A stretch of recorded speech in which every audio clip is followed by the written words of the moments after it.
At the beginning of the video we are shown a very handsome boy, the MC. He gets out of his car and looks around. Seeing him, the girls standing nearby start flirting. But the MC pays them no attention at all and walks straight ahead. In the next scene we see an extremely beautiful girl standing in front of the MC. Actually, the MC has come here to propose to her. The MC has only one hobby: impressing beautiful girls. The MC gets down on his knees and gives the girl a bouquet of flowers. The girl blushes when she sees the flowers and covers her mouth with her hand. After a little hesitation she accepts the MC's proposal. Then the MC leads the girl toward his car. Just then another boy arrives, shouting angrily that this girl left a handsome boy like him only because you are more handsome than me. Looking at him, our MC smiles and says, "Do you think only I am handsome? No, I am a student at Polytechnic University. I wear good clothes. I am tall, smart, and handsome too. But you are just a rogue who only knows how to cheat. You harass girls and call yourself handsome. Is that the quality of handsome people?" After saying that, the MC leans close to his ear and whispers softly, "I have heard that you are not only a deceiver but also an addict." The MC leans in further and whispers, "You do drugs and use money to spend your nights. Not only that, I've also heard that one of your kidneys is failing. Next time if you come near this girl I will make your condition even worse. And you are talking about behaving as if you will beat me up in this condition. Go home, kid, and drink your milk."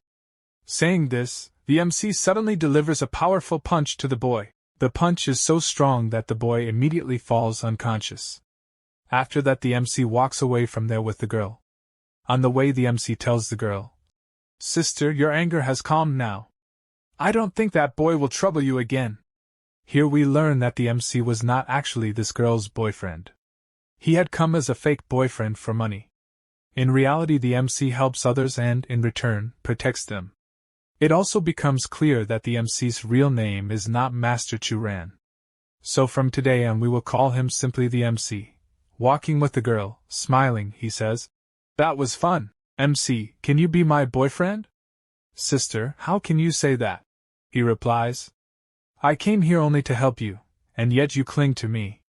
The scene then shifts. Now the night atmosphere is shown. We see that the MC receives some money for helping that girl. The MC thinks, "With this money I will eat well today." But things don't go as he thought. The money the MC earned is all spent on rent. The car, watch, coat, and other things he had rented that day, all of it consumed his earnings. After that he has no money left. From here we understand that the MC is not actually a rich person. He simply helps others and uses the money he receives in return to run his household. The scene changes again. Suddenly many cars stop in front of the MC. Numerous men get out of those cars, and the same boy whom the MC beat in the morning is among them. Now his condition is very bad. He sits in a wheelchair, his face bandaged and his body trembling. At the gesture of the boy in the wheelchair, his men grab the MC. Then a green-haired boy behind says, "Brother, don't let him go." Suddenly a yellow-haired boy steps forward and lands a heavy punch in the MC's stomach.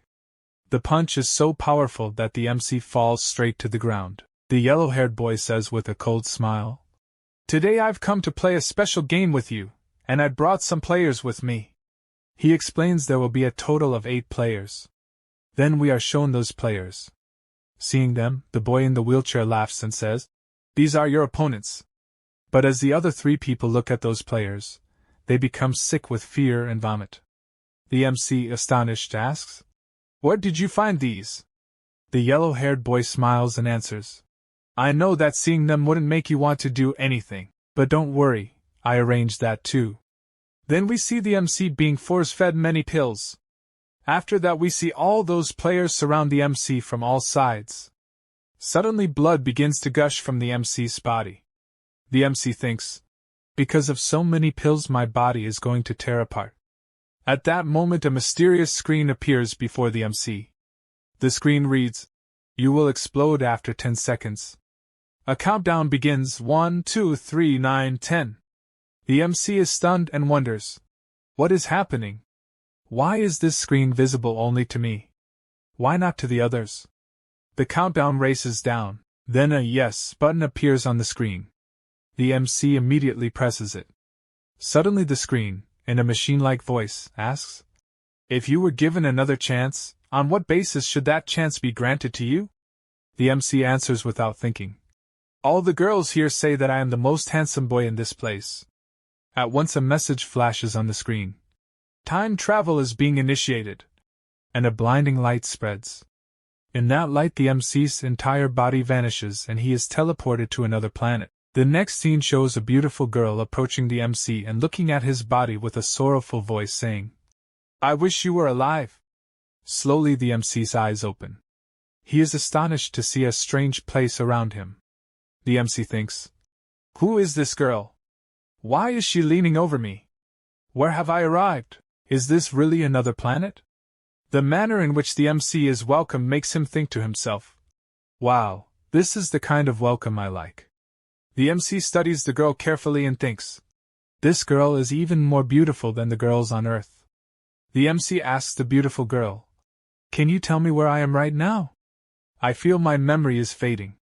Then, flirting lightly with the same girl, he asks, "By the way, what we were doing earlier, can we do that again?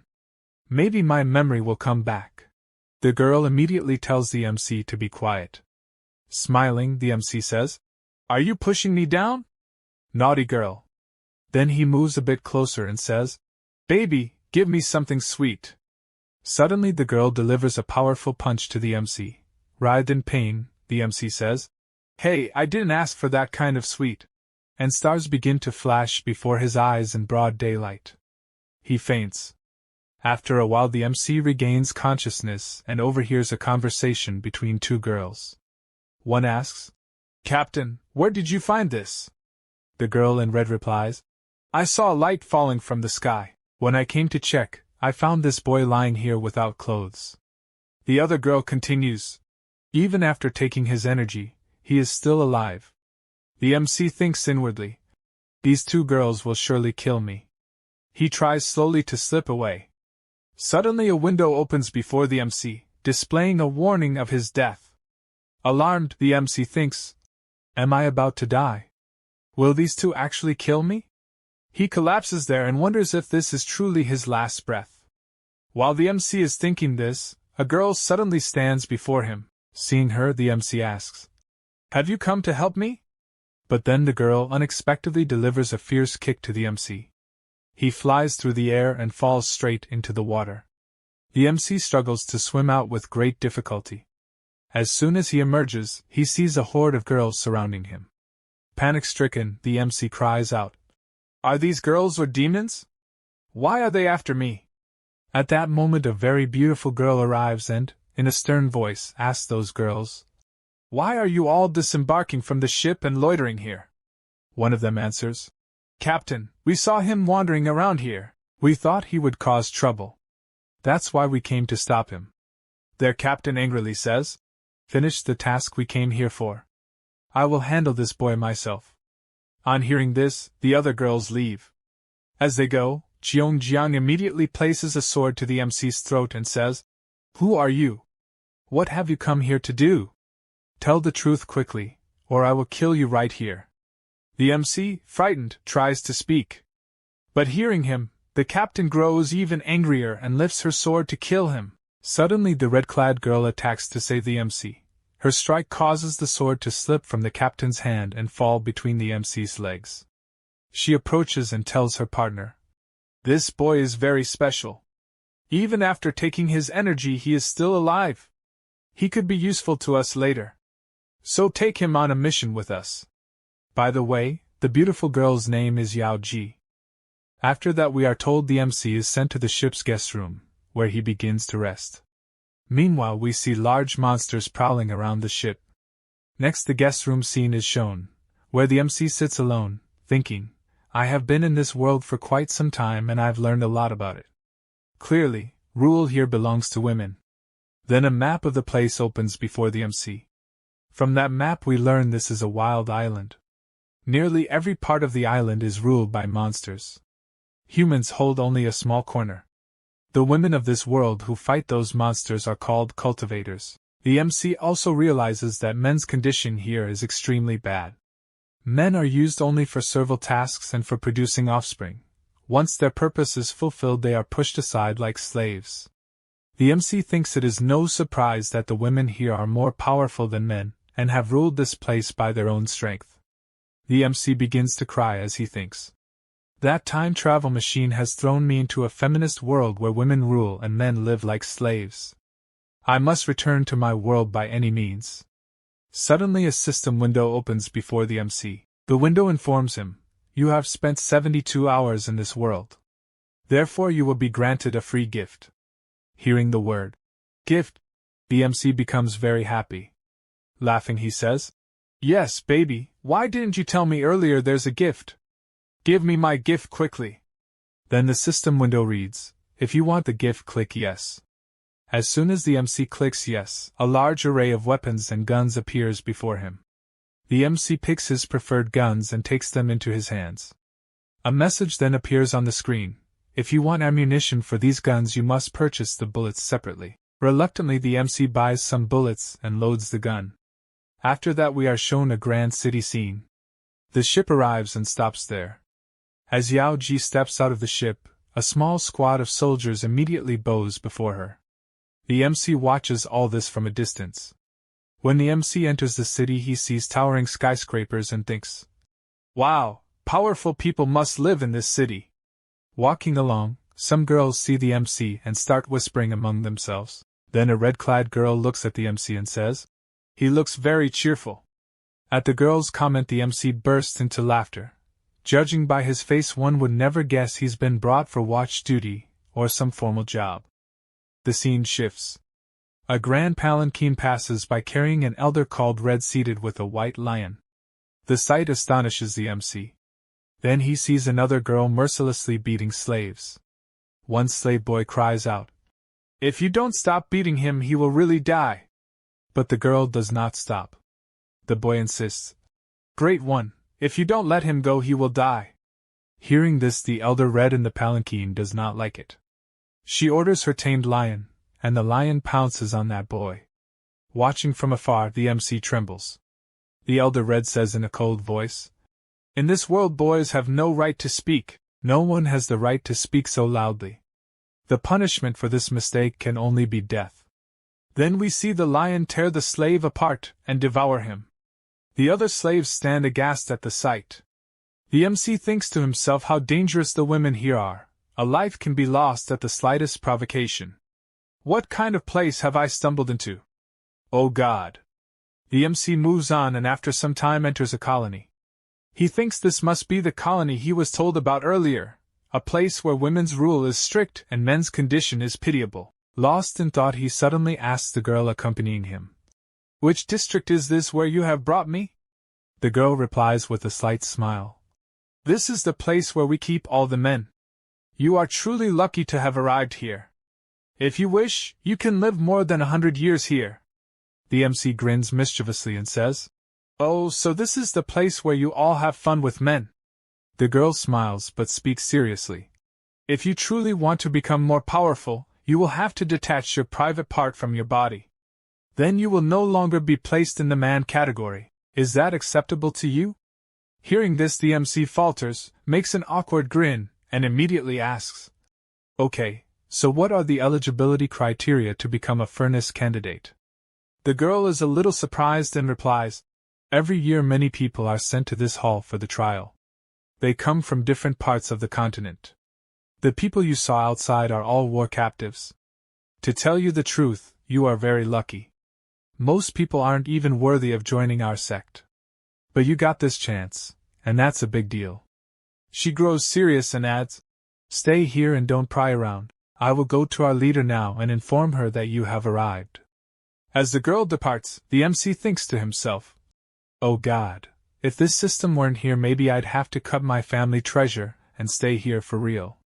What would have become of me then?" While he is lost in these thoughts, he suddenly hears many footsteps. Startled, he looks in that direction and realizes it's the same group he had seen earlier.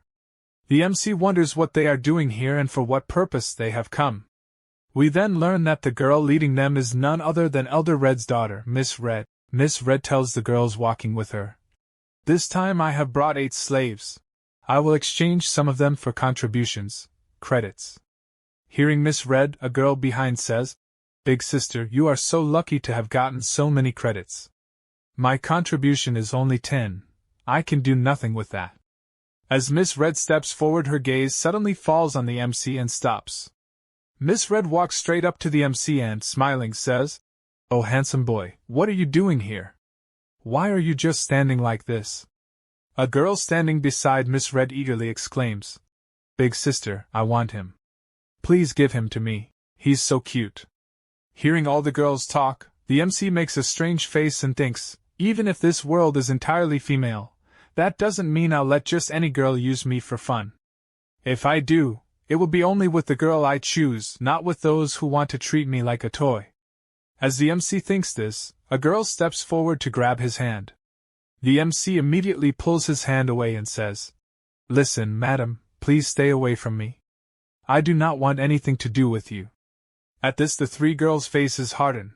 They feel like a bitch repeatedly chasing a dog that keeps shaking her off. Their anger rises further. Meanwhile, one of the slaves suddenly collapses. Another nearby slave cries out in panic, "Brother, what happened to you? Why won't you get up?" Hearing that, Miss Red flushes with anger. She whirls her whip on the collapsing slave, shouting, "Can't you see I'm talking here? How dare you speak?" The whip slash sends blood from the slave's mouth. Seeing this, the MC's blood boils, but he must remain silent. Miss Red approaches a step closer to the MC, grabs his lips, and smiling says, "With a handsome boy like you, fun is something else. Look how soft your skin is. Wow, I've fallen for you." Hearing Miss Red, the MC immediately jerks his hand away and, in a firm tone, says, "Girl, keep your filthy hands off me. What do you think? I'll fall for your sweet talk? Not at all. Even if you sold all your riches and came to me, I wouldn't chat with you." Miss Red's face reddens, anger flashes in her eyes. She screams, "How dare you reject me? You are an ant before me. I can crush you however I like and you won't even know." Miss Red threatens in a harsh voice, "If you act up, I'll break one of your nuts." Hearing this, the MC snaps. He lunges and slaps Miss Red hard. Her whole face flushes red. An uproar ensues. The slaves stare in shock, eyes wide. Miss Red screams, "Do you know what you've done? You slapped me." The MC replies boldly, "Yes, I slapped you. A rude person deserves a slap for insolence and insult." Miss Red's shame and anger erupt. She lunges with her whip to attack the MC. The MC deftly dodges and immediately opens his system window. Information flashes on the screen. Chi attack identified. System grants plus 0.01 smart points for surviving the attack. Reading this, the MC feels quietly excited. He understands the world's system calculates physical interactions into some kind of points, a magic scoring system. Seeing this, Miss Red and the others grow even angrier, but the MC is calmer now. He realizes every physical confrontation affects the system and yields some score. He grips the gun gear tightly in his hand. Now he understands this world is not only physical reality but also a kind of game system. The MC's face lights up. "So I can absorb all this energy. Amazing, this is incredible. This will be fun." Happiness wells up inside him. Suddenly the air ripples. Miss Red's released attack transforms into a massive red bird, a phoenix, and lunges at the MC. The slaves shout, "Look behind you, you're under attack!" The MC turns and sees a huge red phoenix descending on him. A loud explosion follows. The MC is thrown to the ground and his clothes are torn. He thinks he will try again because he now understands something about chi and how it works. The MC coughed blood and barely managed to stand up. At that very moment, his notification window opened. Information unlock. RI age, 60 years. Height, 175 centimeters. Chi level, advanced tier. Status, hostile. At the same time, the system displayed a message, multiple absorptions detected. You can absorb only a fixed portion. Excess chi will damage your body. Panting, the MC thought. It means I can only absorb to some extent. The remaining energy will affect my body. As he sat, just feeling the rising strength within him, Miss Red slowly advanced toward him. When Miss Red saw the MC alive and almost steady, her eyes widened. A mix of surprise and anger appeared on her face. Bending down to look at him, she said, I cannot believe it. My so powerful energy, my most lethal attack, and you are still alive. With a faint smile, Miss Red added, You truly seem very strong. Looking at the MC angrily, Miss Red sneered. Oh, little manhood one, yes, in you there is nothing special. Hearing this, the MC's face hardened. Inside, he muttered in anger. Did she call me little manhood? How can this woman say such a thing to me? With eyes full of fury, he glared at Miss Red. Then Miss Red seized his hair and shouted, Did you mock me? Do you think you are some important person? Do not think someone great will come to save you. Here you are nothing but an ordinary human. Miss Red's sword flashed in the air, and in the very next moment she thrust it toward the MC's neck. Forget it, you are also just a common slave, and you will die right now. Saying this, she raised her sword and stepped forward to strike. All the slaves trembled. But then the MC's eyes changed. On his face appeared anger along with a strange kind of confidence. Suddenly, in front of Miss Red a gun appeared. Miss Red was stunned, and on the faces of the slaves, for the first time, a faint glimmer of hope appeared. Pointing the gun, the MC said in a cold voice, I did not come here to be anyone's slave. If you think I am just a toy, your thought is wrong. Your every attack is points for me, and I am absorbing it. Now you think carefully, who is the real prey? Miss Red was shocked. At once, the MC pulled the trigger. Bang! The sound of the gun echoed through the entire hall. All the birds sitting nearby flew away, and the slaves began to look at the MC with a new perspective. The scene cuts here. Now we see Yao Ji, who is sitting in her chamber looking at documents. Standing below, her subordinate said, Goddess, in your absence the elders have prepared all your files. And yes, that new boy on the ship, the MC, he has surprised everyone. Goddess, there is one more thing I wanted to tell you. To know about that unknown man, we had sent leading Tong. If we also find out something about the energy you took with him, that would be very good, and we can also tell the elders. Hearing this, Yao Ji silently listened to Cheongjiang's words and said nothing. Then Yao Ji suddenly crushed the document in her hand. At this action, Cheongjiang became afraid. At that very moment, from Yao Ji a very dangerous aura burst out. Covering her mouth, Yao Ji said to Cheongjiang, Be silent, and say nothing more.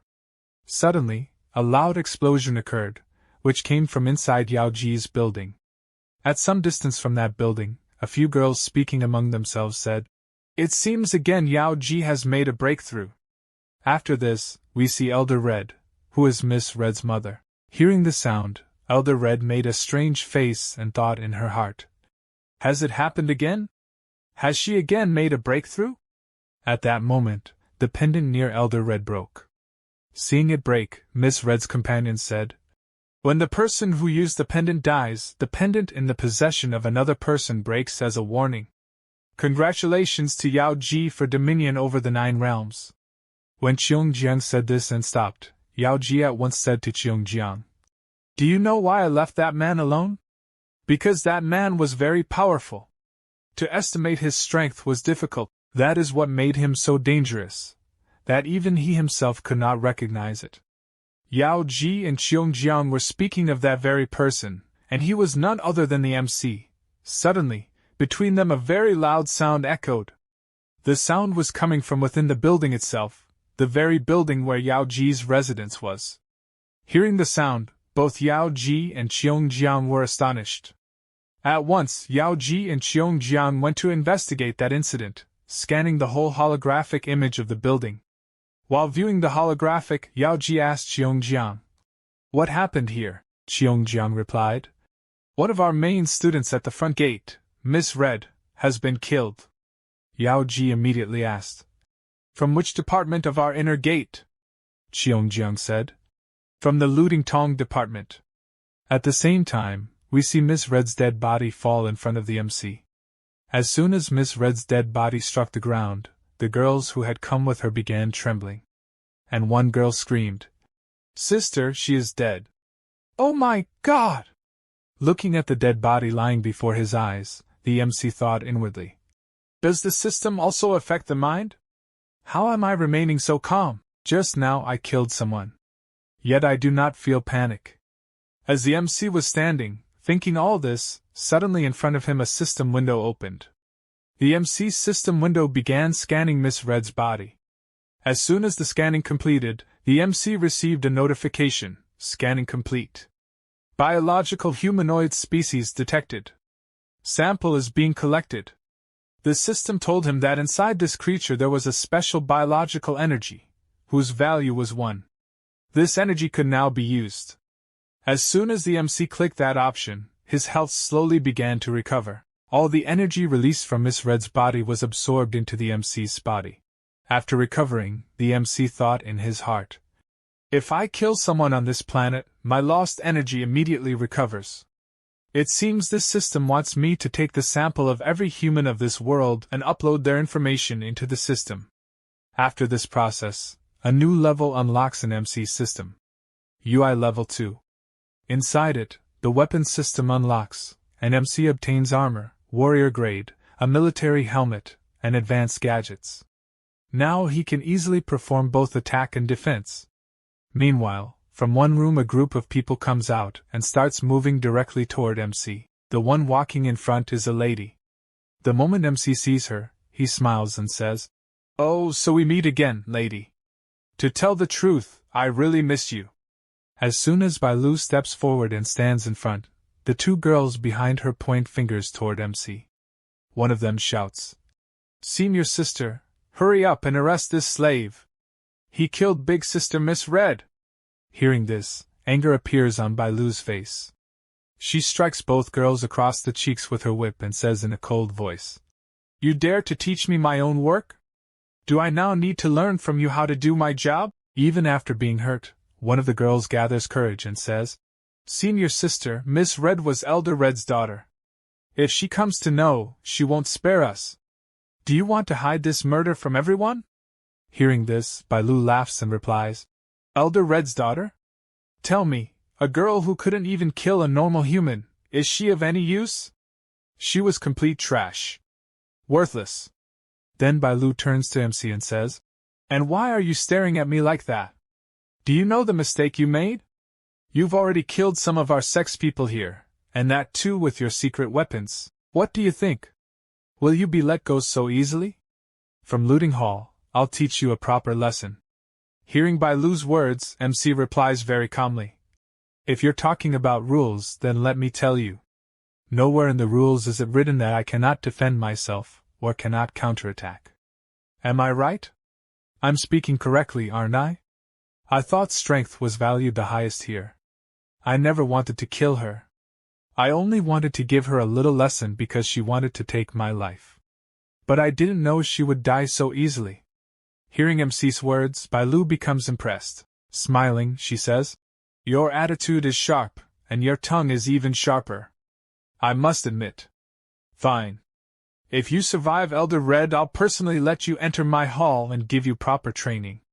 Saying this, Bailu falls silent. At that moment, suddenly, a tiger leaps swiftly to attack MC. Seeing the tiger, MC looks slightly surprised. At the same instant, the scene shifts toward the sky, and we see Elder Red standing on a pedestal. Elder Red, holding her sword, leaps forward to protect her child. She stands before her daughter's corpse. The moment she sees her daughter's lifeless body, flames of fury rise in her eyes. Her eyes seem blood red. She shouts, "Who did this? Who dared to kill my daughter?" With Elder Red's words, an extremely powerful aura pressure bursts out from her. Seeing that power, Bailu thinks in her heart, "With such overwhelming pressure, today, MC's condition will not remain good." As soon as Elder Red's aura is detected, a notification appears on MC's window. Aura detected. Absorbable amount, 0.01 points. The message reveals that for now MC cannot endure much of this aura's effect. He can only absorb 0.01. Even so, MC stands firm and stable before Elder Red. Elder Red glares at MC and asks, "Was it this boy who killed my daughter?" The two girls present their try to say something, but before that, MC himself speaks. "Yes, I killed your daughter. It happened in self-defense. Now tell me, what do you want to do?" The moment Elder Red hears this, she angrily raises her sword and declares, "Then you die too!" She hurls her sword forward. With the sheer force of the sword, MC is pushed back and crashes into a big wall. A thunderous explosion resounds. When the explosion ends, we see the sword embedded in MC's shoulder. MC holds the sword with one hand to stop it from going deeper. Seeing this, Elder Red is shocked that MC is still alive. On the other side, Bailu is also stunned to see MC still standing. MC slowly rises to his feet. His clothes are torn apart, and inside, his blood-proof jacket is clearly visible. As soon as MC stands, a notification window opens before him. Health remaining, 25 to 50. Armor durability, active. Seeing this, MC smiles and thinks to himself, "Good thing I wore the armor earlier and recovered my health. Otherwise, I'd already be dead by now." Meanwhile, Elder Red pulls her sword back and mutters to herself, "I can't believe it. This little brat is still alive." At that moment, a girl standing beside her says, "Elder Red, be cautious of that boy. He has a magical weapon that can attack anyone." Hearing this, Elder Red immediately launches another powerful attack toward MC. Just as the attack is about to reach him, suddenly thick smoke fills the place. Even Bailu can't see MC clearly. From within the smoke, we see a rolling device releasing continuous smoke. Here it's revealed, MC has used a smoke bomb. Inside the smoke, MC's strength literally multiplies even more. Now MC is ready for his next move. He rushes swiftly toward Elder Red and fires 3 to 4 bullets at once. But we see that Elder Red blocks all of MC's bullets with extreme ease. MC is shocked at this sight. Elder Red can even match the speed of bullets. For a few moments, MC is left completely stunned. Elder Red said to MC, "Hey boy, today you have invited your own death. Show me what you can do. Use every trick you have to survive, otherwise you are going to die today." MC immediately pulled out a flash bomb. He pulled out its pin and threw it straight toward Elder Red. Elder Red saw the flash bomb flying toward her. The moment it exploded near her, she was blinded completely for a short while. As soon as Elder Red's vision slowly returned, she saw MC standing with his gun pressed against her head. Before Elder Red could even react, MC pulled the trigger and the bullet shot directly into her skull. From a distance, Bailu witnessed everything, utterly shocked. But right at that moment, MC's mind went blank, because the bullet had no effect on Elder Red. She was completely fine. Only a thin smoke was rising from the spot where the bullet had struck.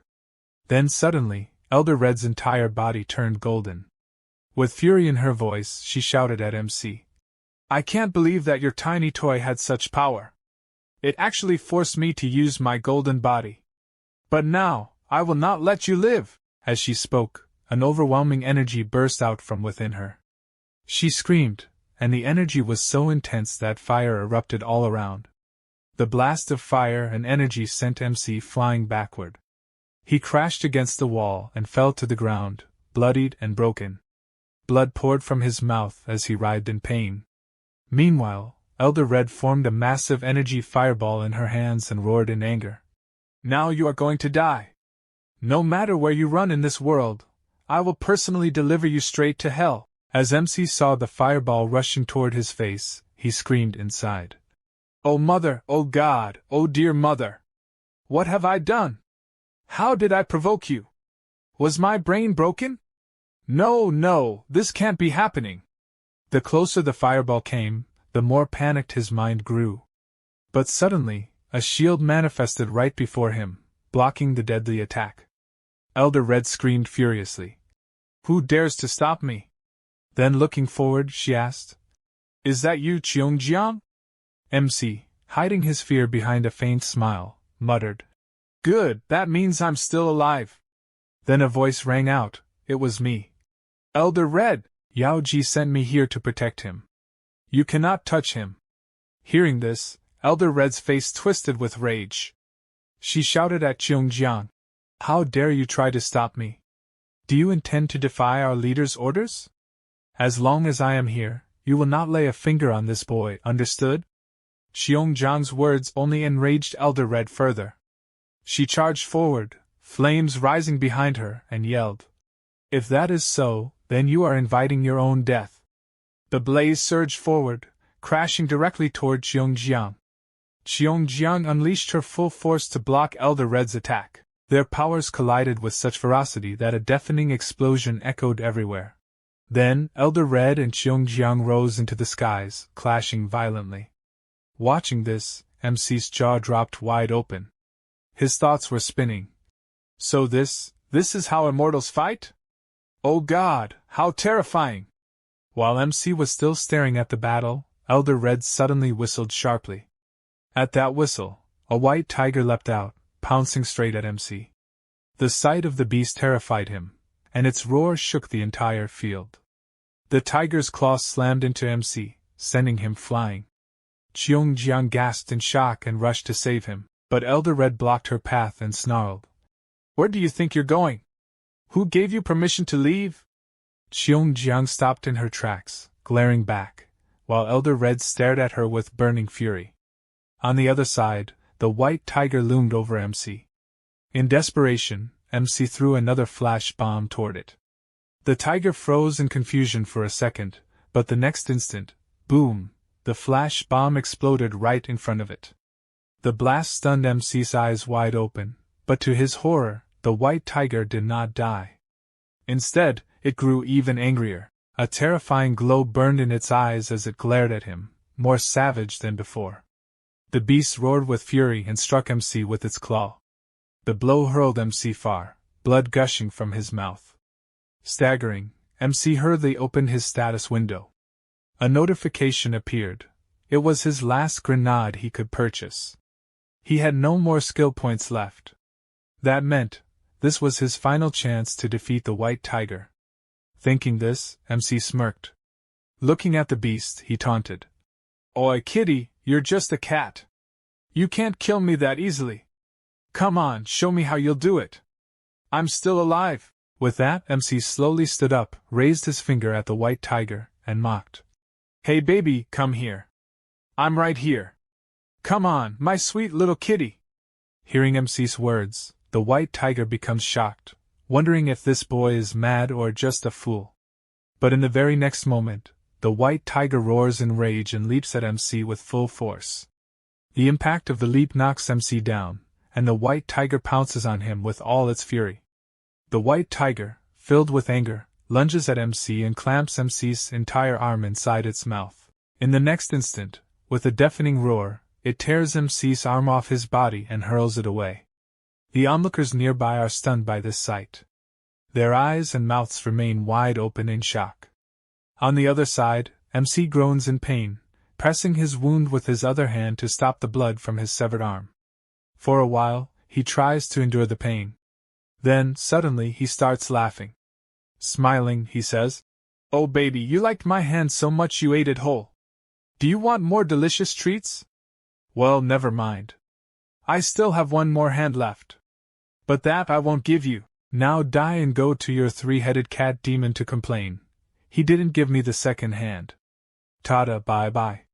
Saying this, MC bursts out into loud laughter. On the other side, Elder Red screams out. No! My white tiger! Just then, the white tiger's body begins to radiate a blinding light. From its mouth, it feels as if a massive explosion is about to erupt, and in the very next moment, boom, the white tiger explodes completely in front of MC. Its blood and flesh scatter everywhere. After the white tiger's death, a status window automatically opens in front of MC and starts scanning the white tiger. A notification appears, scanning process complete. Sample collected. New biological energy gained, 1%. The system then explains, the 1% energy gain from the White Tiger's sample will be given to MC as a reward. As soon as MC reads this notification, his severed arm slowly begins to regenerate by itself. Gradually, his arm fully regenerates until it becomes completely new again. Seeing this, MC clearly understands. That means whenever I kill a human or an alien, the reward energy I gain can regrow my severed limbs. Which means, as long as the system is with me, I can even escape death. Meanwhile, Elder Red watches MC healing before her eyes. She becomes furious and, with great speed, strikes at MC with her sword to kill him. Sensing the dangerous force pressing down on him, MC looks up and sees Elder Red attacking with her sword. He tries to make sense of it, but at that very moment, a loud sound erupts, as something rushes at him at incredible speed, glowing with yellow light. In an instant, it covers MC inside it. As MC becomes enclosed within this yellow light bell, Elder Red's sword descends upon him. But the moment the sword strikes, a tremendous explosion erupts between the yellow light bell and the sword. When Bai Lu witnesses the power of this blast, she immediately realizes, this is no ordinary explosion. The energy protecting MC is none other than that left behind by their sect's guardian elder. Only this energy could block Elder Red's attack. As Bai Lu understands this, she looks forward, and there stands Cheongjiang in front of MC. Standing firmly, Cheongjiang shouts at Elder Red. Elder Red! If I can use this once, then I can use it again. After all, I am not just anyone, I am the guardian of our chief. While Cheongjiang reveals this important truth, we see MC brushing the dust off his clothes, glancing around, and saying, Man, what just happened here? And how did such a huge explosion happen? I don't understand anything. Hearing MC's words, Elder Red grits her teeth and glares at him. Then she quickly leaves the place. Seeing her leave, MC says, Oh wow, she really left. That's fun. As soon as Cheongjiang hears MC's remark, she says to him, Do you even know what you just did? Hearing her, MC replies, Yes, I know. Then widens his eyes, opens his mouth, and starts laughing loudly. While MC is laughing, Cheongjiang says, You too, what are you standing there for? Quickly take him to the sect chief. He is calling for him. After saying this, she leaves the place. Hearing this, MC's laughter suddenly stops. At that moment, two girls come and stand behind him. Together, they say to MC, Come! You will go with us. Hearing this, MC says, Wait a minute. Hold on. Saying this, MC turns and looks at the prisoners. Then he walks toward them and stands before them like a king. After standing there, MC quickly reaches into his pocket, pulls out a bandage, and looking at all the people sitting before him, thinks to himself, Why should I take all the benefits of the system just for myself? Let me help these people too. Then MC says to all the slaves, Come, let me treat you a little and tie this bandage for you. After saying this, he rips open the pouch, takes out a strip of bandage, and quickly shows his agility by wrapping it neatly around the injured man, that slave. After finishing his work, MC claps his hands and says, This is great. On the other side, when the other slaves see their companion wrapped in bandages, their jaws drop wide open and their eyes stay bulging in disbelief. Meanwhile, the injured man suddenly feels that he is slowly recovering, his wounds gradually healing. As the injured slave starts to heal, his companion's eyes light up, and they begin to rejoice. When he almost fully recovers, another slave shouts loudly, Brother! Are you really healing so fast? Hearing this, MC gives a faint smile. Then the scene shifts. Now we see a grand mansion. Outside one of its rooms, two girls are standing. From inside that room, strange sounds are coming. Oh yes, come on, oh yes.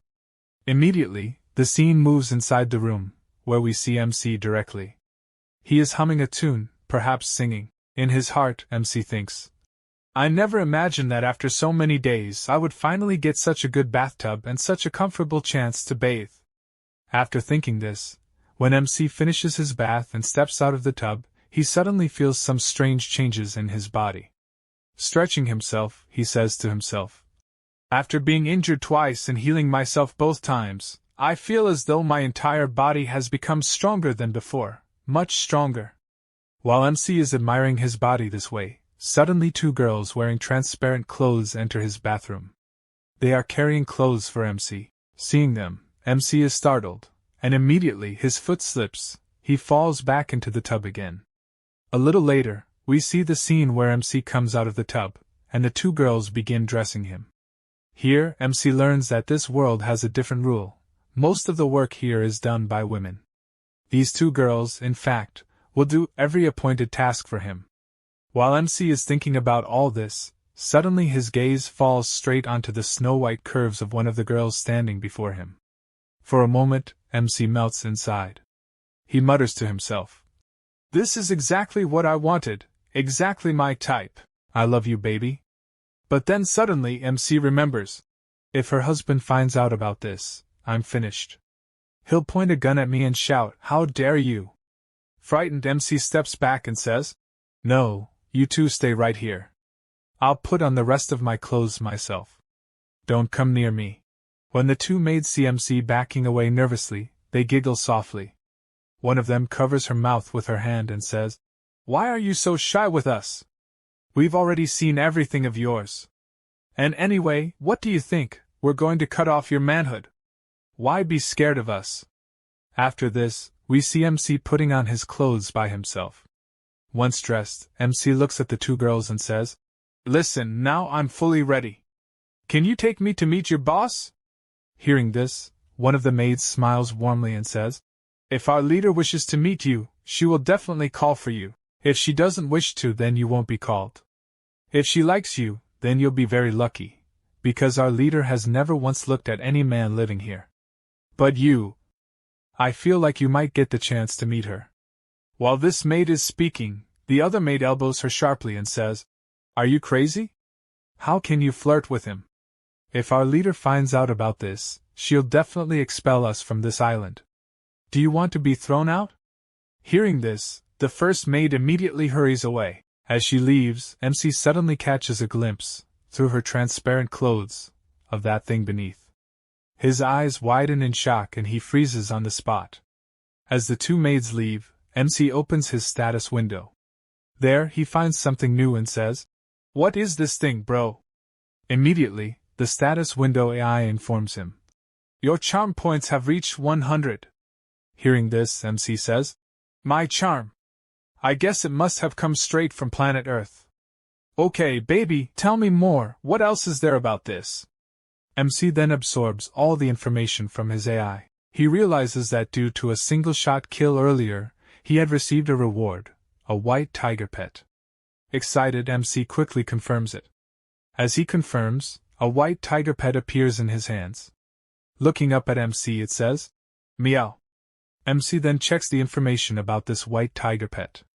He learns that it functions exactly like a drone. It can fly, observe anything, gather information, and give him location data. Seeing this, MC becomes extremely happy and, playing with the white tiger, says, "Daddy loves cats so much, so I'll name you Meow Meow." Thus, the poor white tiger pet is officially named Little Meow. It seems to like this name very much and becomes ecstatic, laughing joyfully at hearing MC call it Little Meow. While MC and Little Meow are laughing, a gust of wind carrying a very sweet fragrance passes between them. MC and Little Meow are both captivated by the scent. MC tries to trace it and quickly heads outside his room. Following the fragrant wind, MC enters another room and sees a steaming hot swimming pool with a faint shadow inside. Looking at the pool, MC is shocked, his cheeks turning red like tomatoes. Little Meow, seeing the scene, freezes and stares at the girl in the pool. It is none other than Miss Red. Little Meow starts drooling and bleeding slightly from its claws, trembling uncontrollably. MC watches all this from a distance. Suddenly, Little Meow darts forward at incredible speed. MC shouts from behind, "Fool! Where are you going? Don't you know who's there?" Little Meow ignores MC and races to Yaoji. Upon reaching her, it starts playing with her chest. While doing so, Little Meow says, "I need milk now. Do whatever it takes, give me milk." Yaoji is slightly shocked by this behavior. MC, standing afar, holds his head and closes his eyes. Yao Ji, seeing Little Meow's antics, becomes furious. Little Meow, still playing, says, "Meow meow meow meow." Yao Ji grabs Little Meow, lifting it carefully to inspect it. As it moves away from her chest, it starts yelling and crying. In response, Yao Ji tosses Little Meow upward, where it disappears into the air. MC watches from afar, stunned, thinking, "What happened to my Little Meow? How did it vanish?" Just then, a notice appears on MC's screen. "Your ghost tiger has been destroyed. It will automatically respawn after some time. Do not worry." Reading this, MC feels a bit relieved. He thinks, "I thought my Little Meow was gone, but at least I can still summon it back." While MC contemplates this, he suddenly feels an invisible force pulling him. The force is Yao Ji's, drawing him toward her.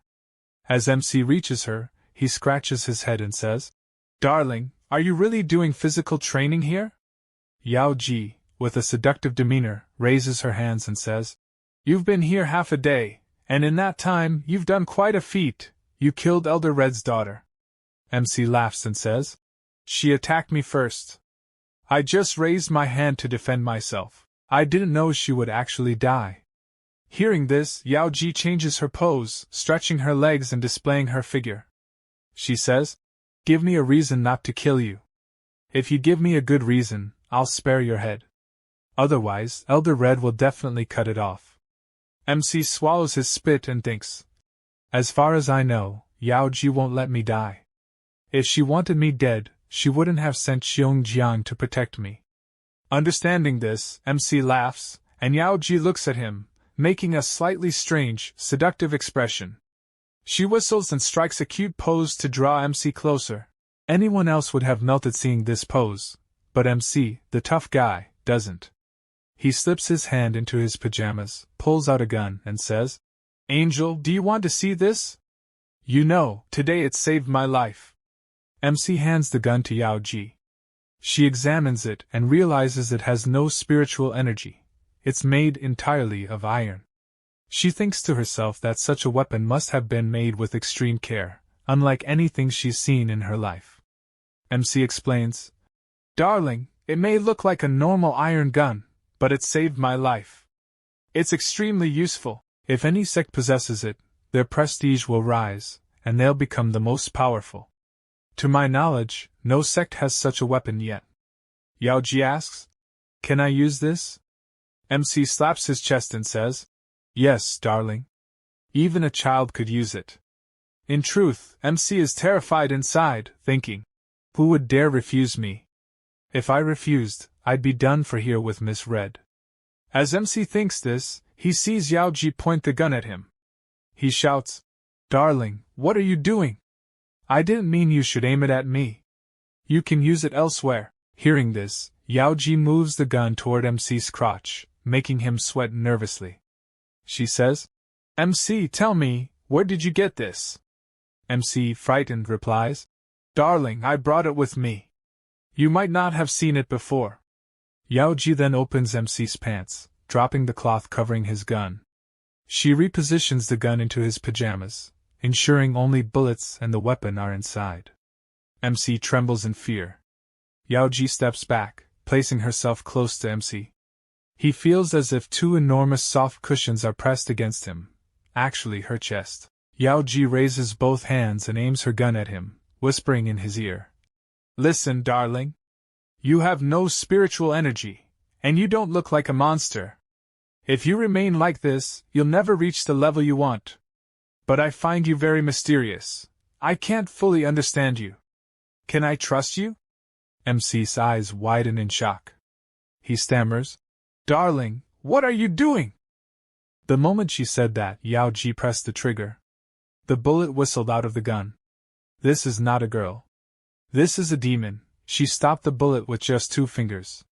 "Lord, what am I seeing?" This turned out to be a fiend, MC cried out in panic. His breathing quickened. At that moment we see Yao Ji give a very sweet little smile after catching the bullet. Then Yao Ji gives MC a light push. MC slides forward, takes a cold breath, places his hand on his chest and thinks to himself, Oh god, I just barely survived. Yaoji doesn't pay MC much attention and says, "This gun you have can work for beginner fighters.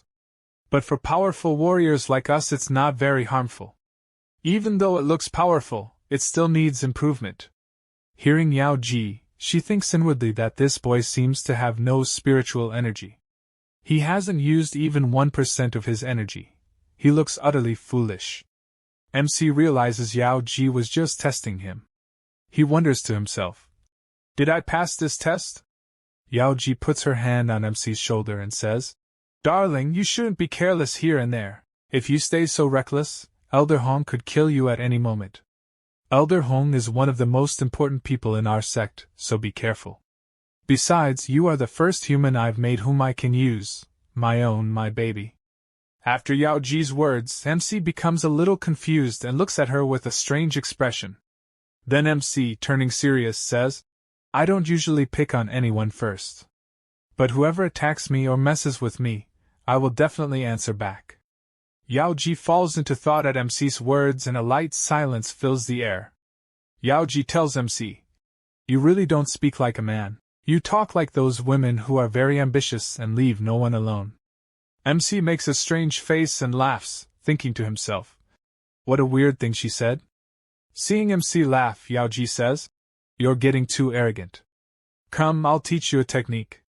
Would you like to learn?" When MC nods, Yaoji steps forward and explains. This technique is called Yaoji Thigh Throw. It progresses from small links to larger links. As you use it, your body will start turning golden. One day you'll become like King Kong. You'll be able to shake both sky and earth. You'll gain that much power. Hearing this, MC becomes very excited. He raises his hand and says, "Really? Yaoji, can I truly become like King Kong? I will practice. It won't harm me, will it?"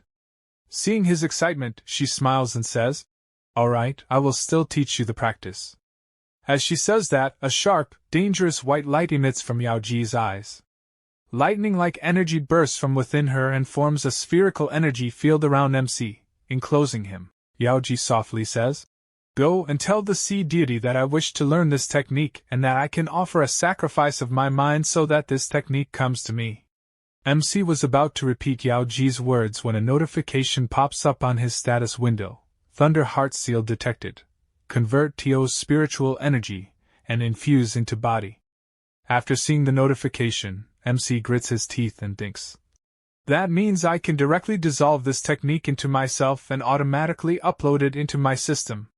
Thinking that, MC pulls up the technique's information from his status window. Reading it, he learns that this technique will double his original power. MC becomes very happy at that, but as he continues reading his eyes widen in shock. He stammers to himself, "Does it mean every second I use it my energy will decrease? What does that mean? I can only use it for 10 seconds. While MC reads all this, Yaoji is thinking inwardly, "Now see how you escape me, MC.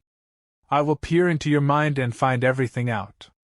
She intends to enter MC's mind and take all his information. This technique is exactly that. Through it she can clearly see a person's soul. She can pull all information, read the opponent's memories, learn who they are, why they came, and whether they are lethal. Yaoji is using this technique on MC when suddenly MC's system issues a red alert. The screen flashes, "Warning, incoming mental attack detected." MC startles. What's about to happen? What kind of attack on me? Before he can understand, his notification system tells him, "Opponent attempting memory extraction, defensive protocols activated, loading." MC opens his mouth and mutters, "What is this system saying?" While MC is trying to make sense of everything, we see Yaoji in great trouble. Golden light is flowing from her toward MC. Then Yaoji realizes that MC is pulling her memories toward himself and taking all her information. He can even reverse the soul search technique. As soon as Yaoji understands this, she cries out in surprise and tries to stop him. At that moment she realizes that MC is also drawing spiritual energy hidden in her energy store. Then a notice appears before MC, "You can download this data completely, file size 1.6 gigabytes. MC is shocked and mutters to himself, Man, this file is huge. What should I do? His system goes into auto mode and starts drawing the energy Yaoji is emitting as the source. As the energy surrounds MC from all sides, he begins to feel better. He senses he is becoming more powerful. He had only tasted a little of that energy when Yaoji screams angrily. Rascal! You ate all my energy and you're enjoying it. Now taste this yourself. Saying that, Yaoji thrusts her hand forward. At that instant the energy ball around MC suddenly blasts and vanishes. Because of the explosion, MC can't see clearly. Coming to his senses, he tries to look forward and sees Yaoji sitting on his chest, grabbing his collar. Enraged, Yaoji clenches her fist and is about to punch. Before she hits, she shouts, "What did you just do to me? What exactly do you want?" She punches. The strength of the blow drives MC's head straight into the ground. After that, Yaoji grabs him and throws him toward the wall. MC crashes through the wall and breaks it. But when Yaoji stops, she suddenly starts vomiting blood. On the other side, MC holds his head and wonders, why did Yaoji hit me? Was she trying to test the Yaoji thigh throw technique I just learned? This technique requires a lot of strength. My head is splitting. MC gets up from near the broken wall and mutters, "Darling, where are you? I can't see you." Tightening his waist belt as he looks for Yaoji. Hearing "darling" from MC's mouth, Yaoji attacks him with another punch. The punch is so powerful that MC breaks through the ceiling of the room and soars into the sky. Flying upward, MC shouts, "What are you doing? Do you want to kill me? Why did you throw me into the sky?" After rising at high speed, when he begins to fall, he screams in panic, "No, save me! I'm going to die! Someone save me!" Suddenly a blue cloth appears and wraps tightly around MC's legs, preventing him from falling. Actually, the one who saved MC's life is none other than Yaoji herself. Seeing this, MC shouts in astonishment, "Yaoji, what are you doing? Where are you trying to take me? Why are you doing this to me?" Yaoji continues to hold MC and fly, but then she vomits blood again. This time MC clearly sees it. From below he shouts, "Darling, what's wrong with you? Yaoji, what's going on?" Hearing this, Yaoji's grip loosens and both of them begin to fall from the sky. MC grabs onto a tree while falling and steadies himself. As he comes down, his status window opens and reads that his HP has been completely depleted and now only 50% HP remains. Seeing this, MC thinks, "I don't understand. Where was Yaoji trying to take me?" Meanwhile, MC notices a very large rock in front of him. He taps the rock several times to see what it actually is, but where he tapped, an eye suddenly appears and MC doesn't notice it at first. MC turns back and sees Yaoji trying to get up using a tree for support, but blood is still coming from her mouth. Seeing this, MC runs toward her in alarm and tries to grab her. Yaoji, seeing MC approach, shouts in anger and clenches her fist to punch him. Suddenly roots trap her feet, she loses balance and falls directly onto MC. MC immediately catches her and steadies her, but Yaoji jolts and pushes him backward. Yaoji angrily says, "Don't you dare come near me or I will kill you, hypocrite!"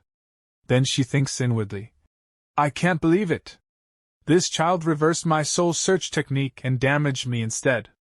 On the other side, MC places his hand on his chest and says in shock, "Yaoji, what are you talking about? I'm a martial arts specialist. I wouldn't even dare to hurt you." Just then, the ground around MC starts to vibrate violently. The whole area shakes, and a terrifying silence falls. MC looks up, and his eyes go wide in disbelief. Right above him, a gigantic serpent is hanging down, hissing as it stares directly at him. Terrified, MC points his trembling finger upward and says, "Darling, look! Such a huge snake, it's glaring at us." Yaoji, too, is stunned upon seeing the snake.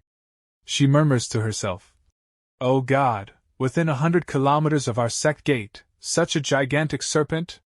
Why didn't we see it before?" Both MC and Yaoji are still recovering from the shock when suddenly, the snake lunges at them at lightning speed. The two narrowly dodge the attack. But the serpent keeps striking again and again, leaving MC barely any space to move or escape. Yao Ji's eyes widen as she glares at the snake, her face showing both anger and concern. Then, she suddenly freezes, shocked, because she notices something. Controlling that enormous serpent, stood a girl, staring coldly at both MC and Yao Ji. That girl steps forward and, in a trembling voice, says to MC, "Why did you disturb me so late at night? What do you want? How dare you wake me?" She adds that she traveled thousands of kilometers to sleep here, and introduces herself as Hong Yi. Hearing Hong Yi, MC quickly raises his hands in a placating gesture and says, "Sorry, sister, please forgive us. We were only passing through." Meanwhile, the snake coils even tighter around MC, and both MC and Yao Ji feel a little afraid. Hong Yi moves very close, so close that MC's cheeks flush. Suddenly Hong Yi closes her eyes, mischievously sticks out her tongue, and licks MC's cheek. Seeing this, MC's face goes even redder. His body reacts embarrassingly. Blushing and trying not to melt, he steps back and, half angry, half nervous, says, "What are you doing? Why are you licking my cheek? Aren't you ashamed? Will you really do this and make me melt?" Hong Yi chuckles softly at MC's words, looking at him with a sparkling, teasing gaze. The story continues. Hong Yi, with a flirtatious gleam, taunts, "I like you very much. Now I want you to stay with me. For the next 3 months you will be my man, day and night by my side. Will you accept my offer?" Hong Yi falls silent. Yao Ji, in a serious tone, interjects, "Hong Yi, it's already too late. This man is already mine." Hong Yi laughs at Yao Ji and teasingly asks, "Do you really want to stop me? Do you have the nerve?" Yao Ji meets Hong Yi's challenge with her eyes and says, "Listen, Hong Yi, this place is for humans, not monsters. Leave." Hong Yi laughs loudly and replies, "So what if this place belongs to humans? If I wreak havoc here and harm people, what will you do?" "I'm not afraid of you." MC watches the argument, torn about whom to support. In the end he decides quickly. Standing up, he levels his gun at Hong Yi and says in a stern voice, "Listen, sister, I have no interest in you. Stay away from me, and don't mess with my life. If you provoke us, we will respond. Know your limits." Seeing MC's gun, Hong Yi claps and says, "Wow, such a strong reaction at the start. You really scared me. Looks like you're going to become very powerful." MC smiles at that, and the atmosphere tightens, ready to break into conflict. Hong Yi says she finds MC even more interesting now, so she won't keep him for 3 months but for half a year instead. Day and night she'll be with him. He will be her man. Hearing this, Yao Ji becomes furious. "How dare you look at what's mine?" she snaps, and releases a lightning-like bolt from her hand, attacking Hong Yi directly. But Hong Yi nimbly dodges the lightning bolt. She taunts, "Humanity is truly cruel. They always attack from hiding." She lifts her cigar, takes a deep drag, and lazily exhales smoke in front of them. The smoke transforms into a powerful force that scorches everything before it, and shakes the ground. MC sees the burning flames and panics. "I have to run from here." He looks around in fear. At that moment Yao Ji appears behind him, ready to counter the attack. She flings a white feather toward Hong Yi. As the feather moves toward her, it unexpectedly soars into the sky. Hong Yi watches the feather ascend with some surprise. She doesn't understand what Yao Ji is doing. As the feather climbs high, a huge palace suddenly materializes in the sky. Hong Yi points at Yao Ji and asks, "Are you from the Yaoshan Sect? I came thousands of kilometers to kill you." Yao Ji answers calmly but firmly, "You are only 100 kilometers from my sect right now. If you beg for forgiveness before our sect arrives, I will forgive you. But if my people get here, I will show no mercy. So quickly apologize and save your life." Hong Yi replies in an angry voice, "That's impossible. Yaoshan Sect has attacked our sect many times. Many of our ordinary children and people have been injured, and some have died. Because of you, many children from our sect have been killed. Do you think I'll apologize? No. Our leader sent me to teach you a lesson." Yao Ji smiles coldly and asks, Do you really think you can teach me a lesson on your own? She falls silent. At that moment both Yao Ji's and MC's gazes turn toward the trees behind them. MC is shocked. Between the tall trees, many enormous eyes are staring at them, eyes so huge and alien that their hearts skip a beat. Hong Yi smiles and says, No, Yao Ji, I did not come alone to teach you. I brought a whole monster army. As she speaks, the camera, slowly pulling back, reveals massive, dark shadows in the gloom. Her army arrives, towering warrior monsters wearing armor, beast-like soldiers, and strange, long-term creatures whose eyes glint in the dark. Yao Ji says, slightly surprised. So this was your plan. MC backs away and whispers, This is going to be bad. Hong Yi laughs and says, When I come to fight you, of course I bring an army, you crazy girl. Don't you understand? As she finishes, her troops fall into formation behind her. One huge monstrous soldier, a bear-like monster, slams its massive weapon onto the ground. The strike shakes the earth and a dense smoke billows out. Yao Ji and MC both flinch, their eyes search through the smoke. The smoke spreads, and suddenly a blinding light appears in the sky. The great palace Yao Ji summoned starts descending. It has come to help. Hong Yi watches the palace and takes a deep puff from her cigar, her face full of confidence and challenge. As the Yaoshan Palace comes close to the ground, giant swords drop from it, transforming the palace into an attacking formation. One enormous blade slashes downward and cleaves the earth. As the sword falls, Xiongjiang and the other warriors of Yao Ji's discipline charge forward. They kneel before Yao Ji and ask, Sect leader, are you all right? Are you hurt? Yao Ji, composed, nods. Hong Yi watches the unfolding scene and laughs. The Yaoshan Sect did very well. They all arrived together. Now the real fun begins. I can wipe them all out at once. She turns to her snake monster and orders, Go, destroy that Yaoshan castle ship completely. The snake monster's roar ripples the air. It spreads its wings and flies upward, heading straight for the palace. MC watches in amazement and mutters, How is it flying with such a heavy body? Yao Ji stands calmly, her eyes fixed on Hong Yi. The scent of battle fills the air. This fight could be anyone's last. Smoke rises. Suddenly the bear-type monster surges forward and the Yaoshan Sect's female warriors advance to stop it. They come at the bear-like monster one by one. The beast lunges back. When the monster swings its cleaving axe into the ground, the force launches the women backward, tossing them aside. MC watches from below as the snake-type monster circles and rains destruction on the sect castle. Massive damage slams the palace again and again. MC grits his teeth, visibly worried. At that moment the bear-type monster was about to strike a girl with its blade when something falls onto its head. The hit enrages the bear-type monster, which lets out a terrifying roar. MC fires a shot immediately and thinks, This monster is extremely powerful. Even a Kar 98-like rifle has little effect. It can't be defeated so easily. Thinking fast, MC turns to Yao Ji and says, Darling, can you help me? I can't beat this alone. Yao Ji assesses the situation and looks toward Xiongjiang. Listen, Xiongjiang, this monster is incredibly powerful. We can't beat it this way. I must go to the magic city and fetch a powerful weapon. I'm going. You must protect our sect people here. We need to retreat.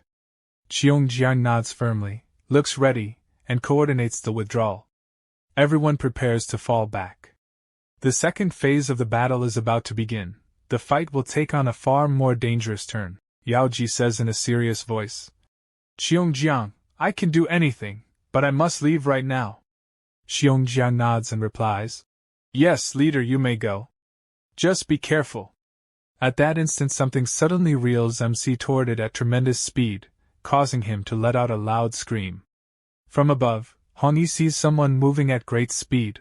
Her eyes dart down, and she recognizes that the one moving so fast is none other than Yao Ji.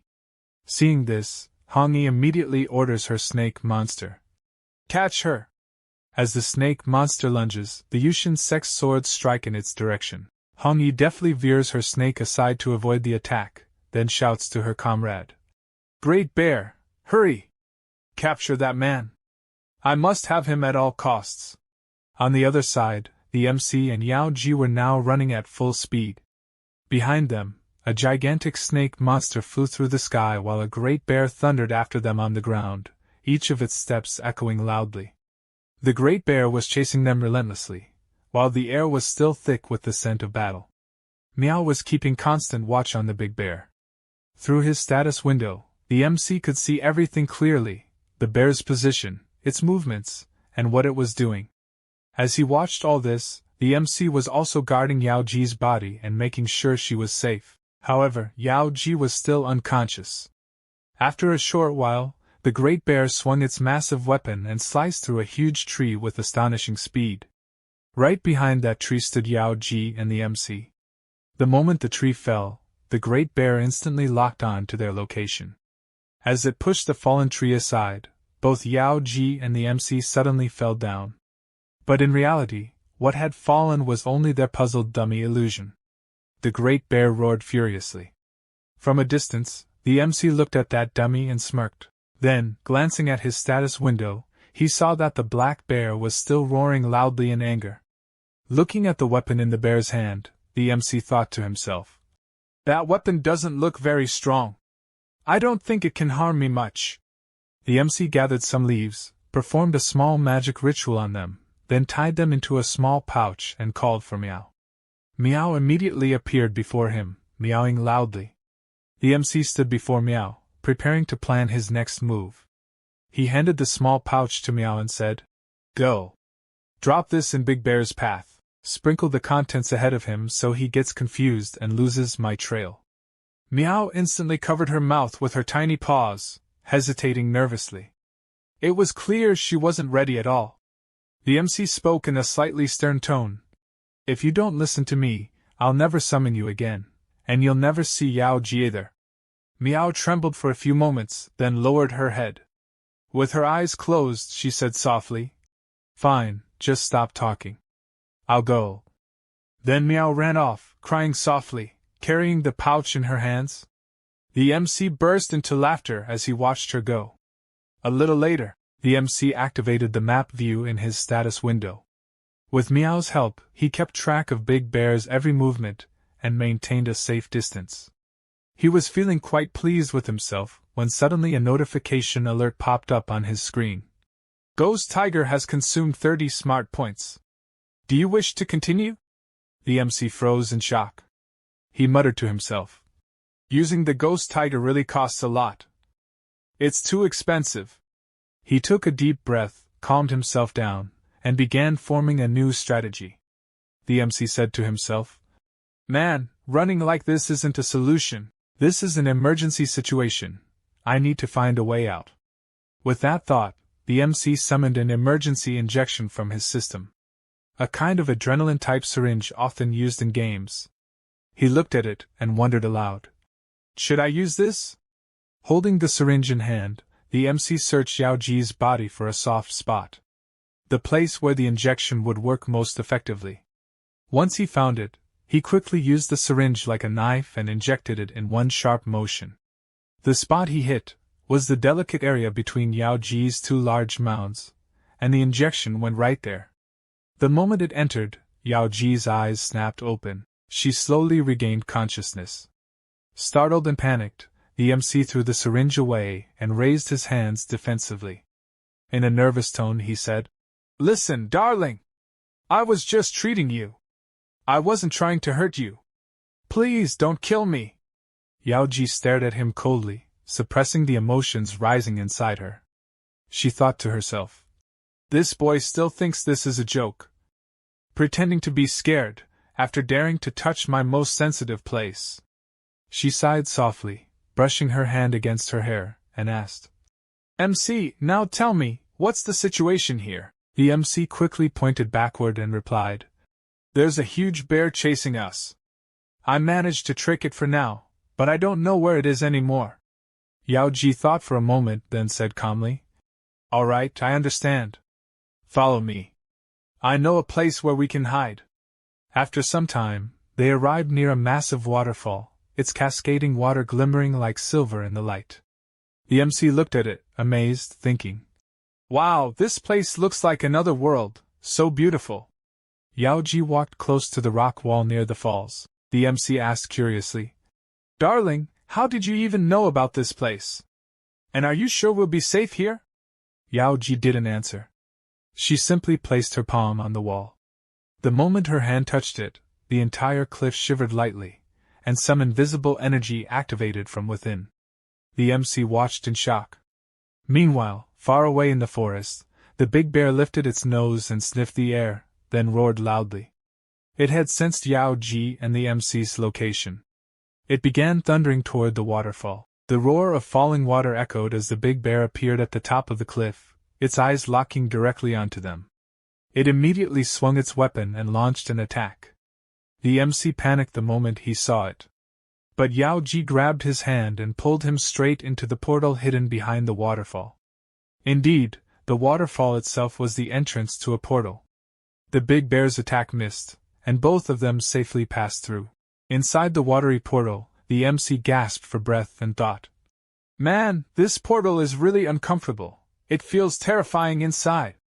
After swimming for a while, the MC emerged on the other side, only to crash down hard with a loud boom, sinking halfway into the ground. At that moment, a red warning screen appeared on his status window. The text read, "Warning, intense spiritual pressure detected outside the portal." The MC looked up and felt an immense power surrounding them. The spiritual energy pressure here was 10 times greater than before. Yaoji looked at him and said firmly, "MC, the spiritual pressure here is 10 times stronger than outside. You must think carefully before making any move." The MC, slightly trembling, asked, "Darling, can you tell me where exactly we are right now?" Without replying, Yaoji walked ahead, and the MC followed close behind. Then, his system gave another alert. "Scanning complete.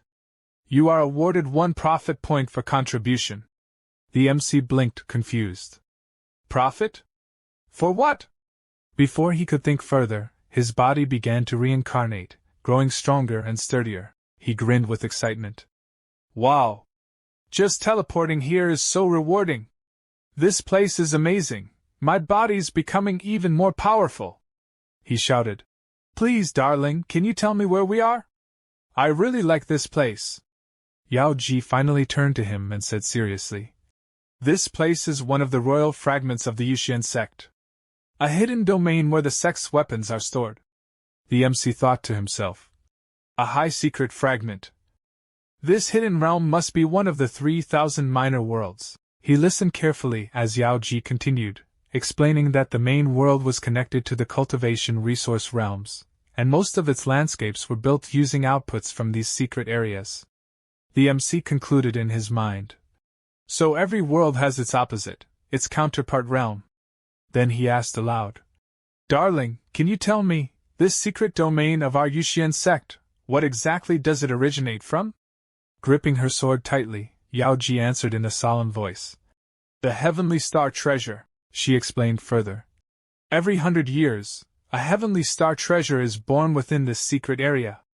If you can absorb its energy into your body, your bones and strength will become unimaginably tough. Your body condition will reach the top level, surpassing normal human limits." Hearing this, the MC was both astonished and thrilled. Just then, through the teleport portal behind them, the MC saw the big bear forcing its way inside the secret area. His eyes widened. The danger was now very close. He pointed and shouted, "Darling, look! That big bear, it's coming straight for us." Yaoji replied calmly, "Don't worry about it. The spiritual energy here is too dense. It will take a long time for it to reach us. This energy itself repels monsters."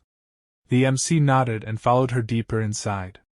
Then Yaoji said seriously, "One of the Yaoshan Sect's elders once unlocked a layer of this realm." She raised her hand, and a bright light shone from her palm.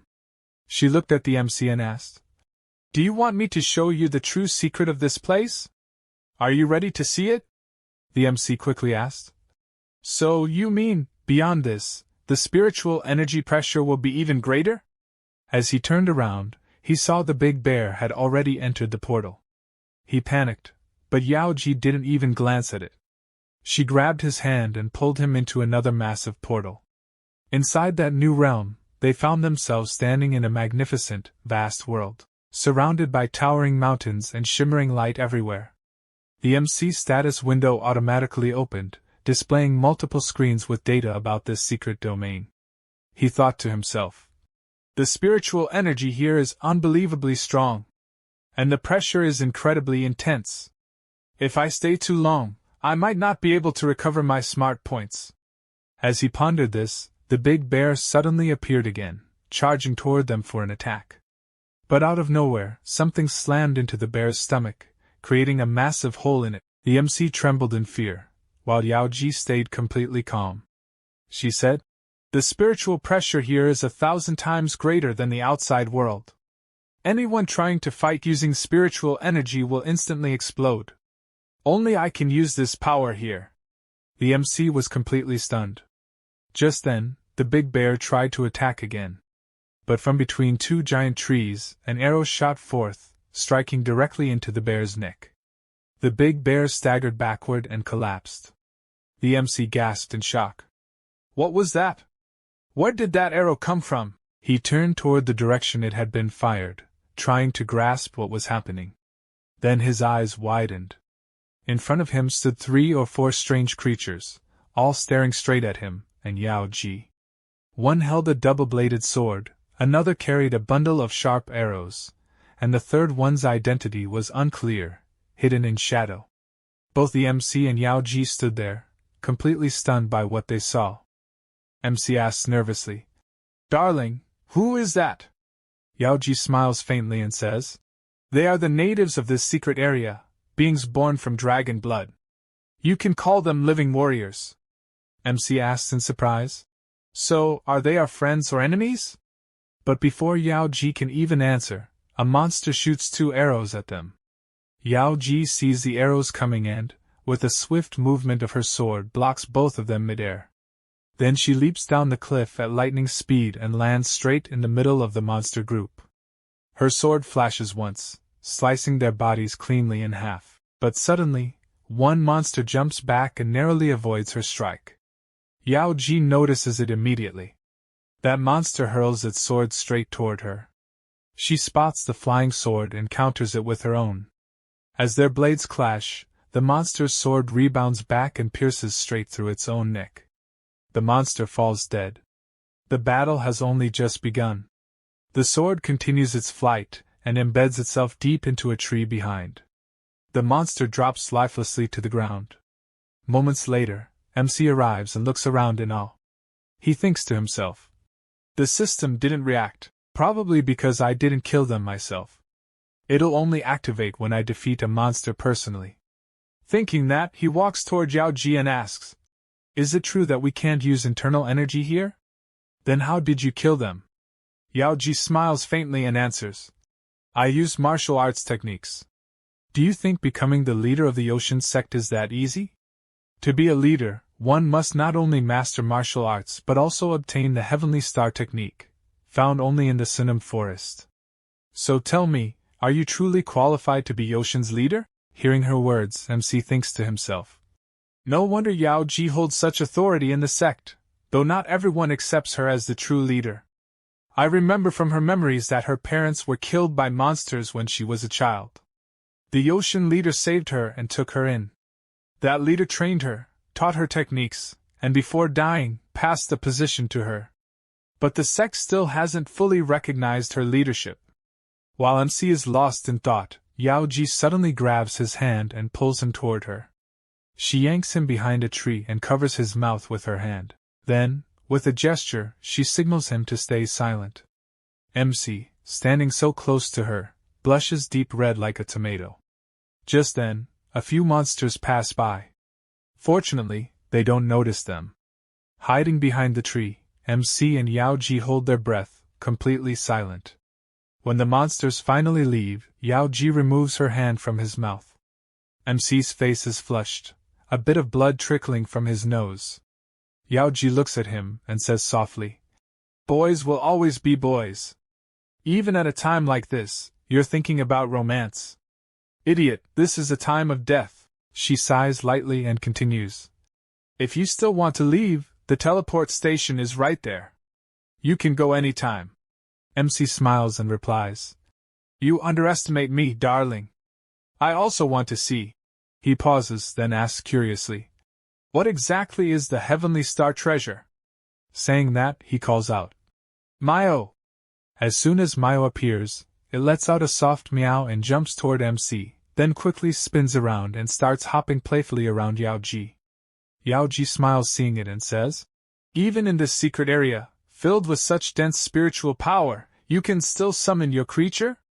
MC laughs and answers. Of course. Mayo always follows me.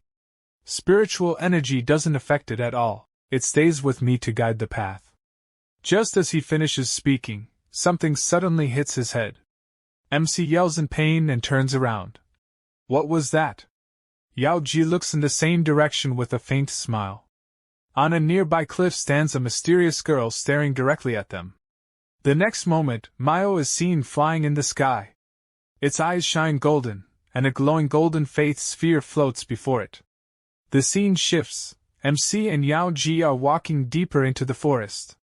While walking, MC smiles and says, See, darling? I told you I'd lead you safely through the dragon blood monsters of this forest. Look how far we've come, and we haven't seen a single dragon yet.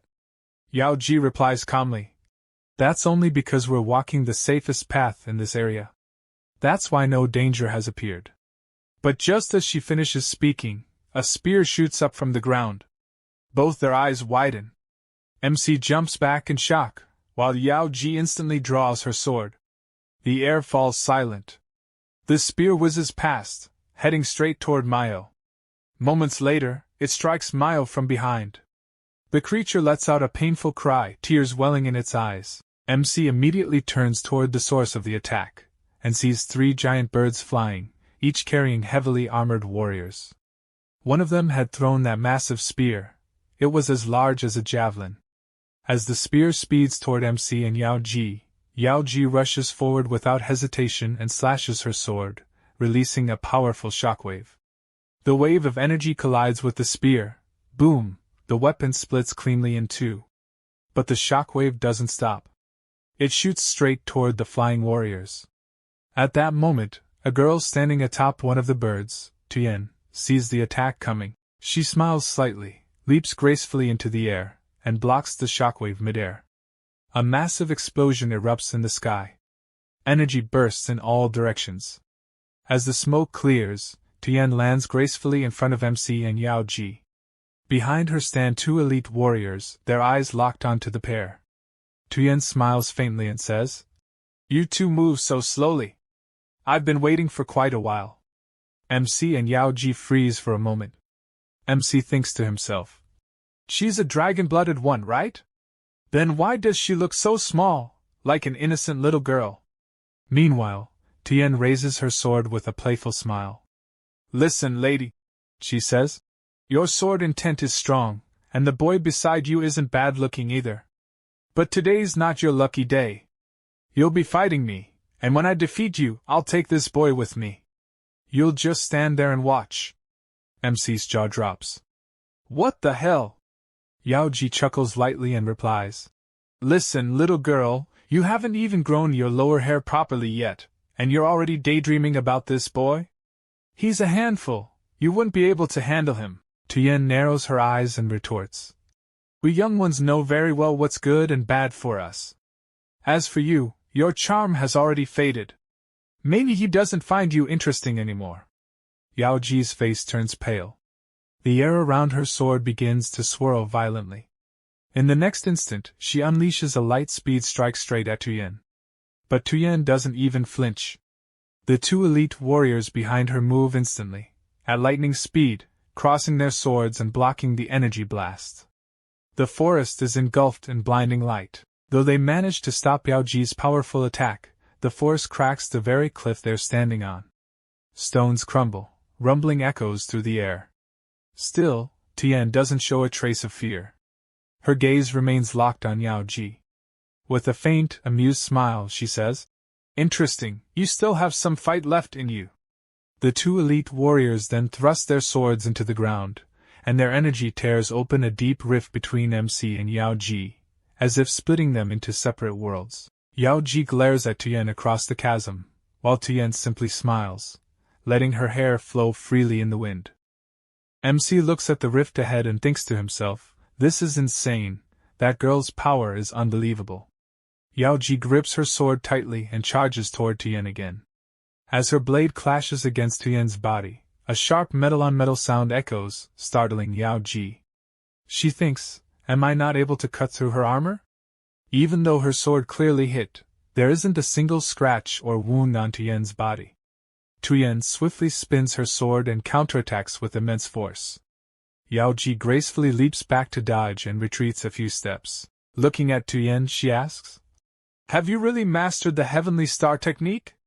Tuyen replies coldly, don't think that the Heavenly Star technique belongs only to humans. It can be our technique too. It's how we draw you people here.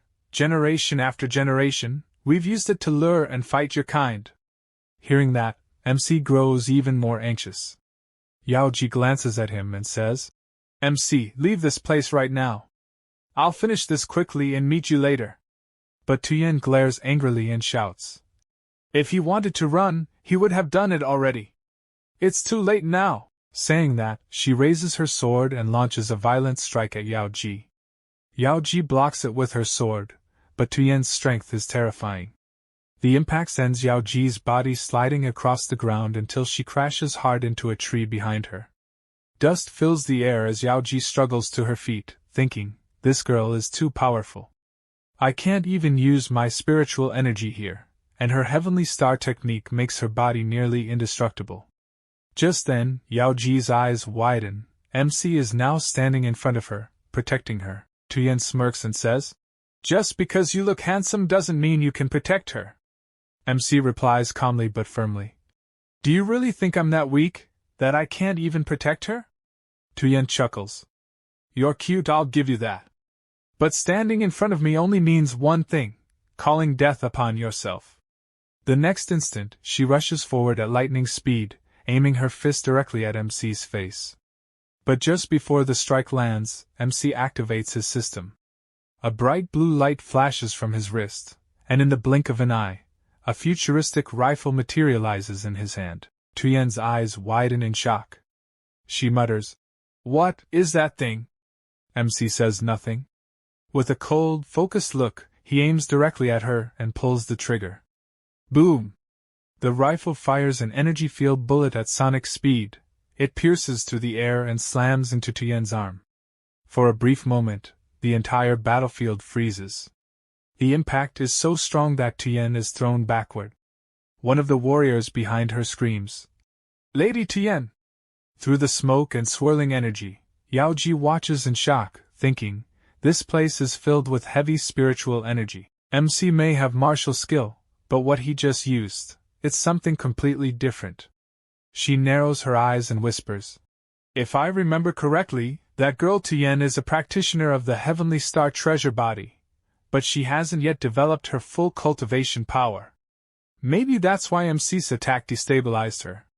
Tuyen stands up, clutching her injured shoulder. Her expression changes, shock replaced by fury. She glares at her subordinates and growls, what kind of weapon was that could wound my body?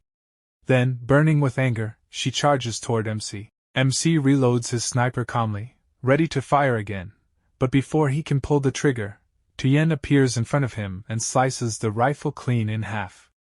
I won't give you another chance to attack, she yells, slashing at him furiously. MC dodges swiftly and tosses a smoke grenade toward her. Tuyen cuts the grenade in two, but a moment later the pin pops, and thick smoke fills the air. MC uses the smoke as cover to retreat. Seeing this, Tuyen growls in rage and starts swinging her sword wildly. Her slashes are so powerful that the trees around them are sliced apart, dispersing the smoke. Let's see where you run now, she shouts, unleashing another devastating strike. Yao Ji, watching, gasps in disbelief, her eyes widening. Tuyen smirks and says, let's see how you block my crazy dragon sword energy. But to her surprise, MC survives the attack. He stands firm, glowing faintly with golden light, his golden body activated. Tuyen's eyes widen in pure astonishment. Even Yaoji stands frozen, thinking, how is this possible? There's heavy spiritual pressure here, yet he's still using energy, and he's alive? MC smiles calmly and says, your spiritual pressure doesn't affect me. Tuyen narrows her eyes. Alright then, let's see how strong your turtle shell really is. Can it withstand my full power? MC smirks, raising his weapon again. You're right, he says. My HP can't endure endless attacks. But who said I won't strike back? He fires again. Even without HP, my pistols still work. In the next scene, we see Tuyen blocking the incoming bullets with her sword, but each hit shakes her arms violently. The bullet's energy is too much even for her to deflect easily. Her guards, shocked by the sight, rush forward. One of them attacks MC, but at that exact moment, MC's golden body flares again. The warrior's sword lands squarely on MC's head, yet it doesn't leave a single mark. MC stands completely unharmed. MC pulls the sword out from his head and angry says, don't you know it's wrong to attack someone's face? You hit me right in the face. That's not acceptable. Then, furious, he starts firing. Blood is dripping from his nose. Tuyen, surprised, asks, can you really use refined chi here? MC replies, of course. If you don't believe me, try again. We see MC's golden body slowly deactivating, and Tuyen thinks to herself, there's something off about this person. Then Tuyen leaves her sword where it is, jumps onto her eagle birds, and flies away. MC just watches her go and calls after her. Wasn't that a big turn just now? Why are you running? Yaoji, watching them, says to MC, I think she was stunned by your ability to use refined chi. MC sheathes his sword, steps forward, and says, I'm brave. Is refined chi really that frightening? He thinks to himself, this knife looks valuable. I don't know if I can keep it or not. Yaoji tells him, the spiritual pressure here is the celestial barrier left over from the world's formation. No matter how high your cultivation level, there's almost no chance to disobey it, unless you become an immortal, a great chosen immortal, or an immortal beast that has already transformed under the law of heaven. MC touches the sword and murmurs, maybe I'm a little special. At that moment MC's system window pops up with a notification. He reads, scanning complete. Information collection on the remnants of FA, year on organism complete. Contribute 1% to research and receive a reward for new biological types. MC feels a surge of energy fill his body and thinks, oh, it even scanned the sword. Mayo approaches MC. He asks, what are you doing here? And wonders aloud, what does ingestible material mean? In the next scene Mayo goes up to the sword, stares at it, opens his large mouth, and tries to eat it. MC yells, hey, you can't eat that! But Mayo licks the whole sword clean within a minute. MC stands there with his mouth hanging open, stunned. He grabs Mayo. His expression is ruined. Yaoji asks from behind, what happened? MC turns and says, nothing. Why are you worried? Nothing at all, Yaoji says. Before they discover our plan, we'll leave Estrella del Cielo. They stand beneath a huge tree. MC smiles and asks, what kind of tree grows so tall? As MC looks at the tree, Yaoji places her hand on it, and a glowing light appears. A golden orb descends from the treetop. Yaoji thinks to herself, this kid is really lucky. Suddenly it's revealed to be a metal star. Just align it with refined chi, she thinks. MC watches the glowing light descend. Yaoji says, I haven't seen a single Dragon Blood clan member on this path. Something's not right. We must hurry and be careful of changes. As the glowing light comes down, Yaoji grabs MC. He protests, wait, what are you doing? We see that only their clothes remain near the light. They step into the glowing orb naked. Yaoji hugs MC tightly and says, be brave. Lucky you, idiot. When Yaoji hugs MC, a large amount of energy flows into him. In the next scene torrents of energy are shown. Yaoji also receives energy. MC stands before her. Both of them float in the air. Then the stone layer on MC's body begins to crack. As it breaks, MC presses his hand to his chest and says, "What is this?" "This disgusting feeling," Yao Ji, dressing and looking back at MC, says. "This is the impurity in your body's spiritual resistance. Without tempering your body with celestial stars, your life will stall at the first level of chi refinement. Your masculine cultivation roots will remain ordinary. But it's rare to be this weak in cases like yours." Yao Ji smiles faintly and teases. Yeah, that fool has zero talent for anything." We see MC break off the entire stone layer from himself.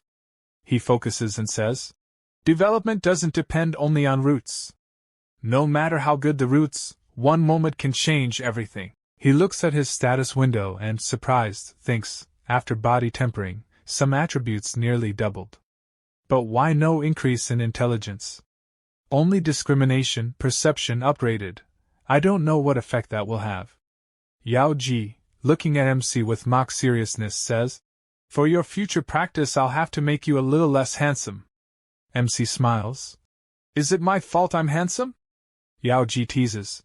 "A handsome man only attracts bees and butterflies and stirs others' hearts. It's for your own good." MC laughs. "You're shamelessly sexist." Suddenly the ground cracks and a trap activates beneath them. MC and Yao Ji are both caught in a net cage. Standing before them is a dragon blood Yao Ji who, furious, points a finger and says, "These are the lowly people who broke my celestial star treasure." MC makes a funny face and shouts, "Oh, don't say that. This could be misunderstood." Dragon blood Yao Ji snaps angrily. "How dare you steal the celestial stars from my clan when my daughter saw you? Shoot them!" As the arrows fly toward the cage, MC activates his golden body with refined chi, presses Yao Ji to his chest, and covers her.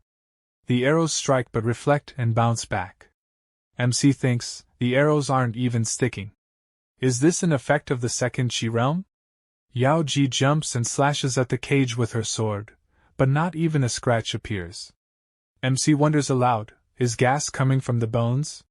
And shouts, "Darling, something's wrong with these bones." Dragon blood Yao Ji looks at MC and says, "Surrender quickly and you can still earn your bread. Otherwise, I have hundreds of ways to kill you."